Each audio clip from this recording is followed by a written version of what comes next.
High, welcome to another mini vlog. আগের পার্টে তো তোমরা দেখেইছো দুপুরবেলা লাঞ্চ করতে গেছিলাম আমি আর তন্ময় একটা রেস্টুরেন্টে। তারপরে বাড়ি এসে ঘুম দিয়েছিলাম। ঘুম থেকে উঠে বিকেলবেলা রান্না করছি বিট গাজরের তরকারি আর চিংড়ির একটা রেসিপি বানিয়েছিলাম। আর প্যাক করে নিয়ে যাচ্ছি তাপসদার জন্য আলবন্দর রোটানাতে। কারণ আগের দিন যখন তাপসদার সাথে দেখা করতে গেছিলাম দাদা বলছিল জানিস তো বাড়ির খাবার খুব মিস করি।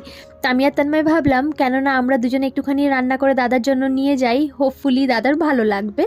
ওখানে গিয়ে দাদাকে সারপ্রাইজই দিয়েছিলাম। দাদা ভীষণ হ্যাপি হয়ে গেছিলো আর নিজের হাতে আমাদেরকে মকটেল বানিয়ে দিল। এনজয় করলাম ইটালিয়ান পিৎজার সাথে। কারণ এই কদিন নাইট শিফট চলার কারণে তন্ময় আর আমি একদমই ভালো করে টাইম স্পেন্ড করতে পারিনি। আমি ভীষণ টায়ার্ড হয়ে গেছিলাম। তো এইটুকু সময়টা নিজেদের জন্য দিচ্ছি। লং ব্লগও তোমাদের জন্য খুব শিগগিরই নিয়ে আসবো। খুব সুন্দর একটা টাইম স্পেন্ড করে এখন রাত 1টার সময় বাড়ি ফিরছি। ভিডিওটা ভালো লাগলে লাইক করে দিও। টাটা।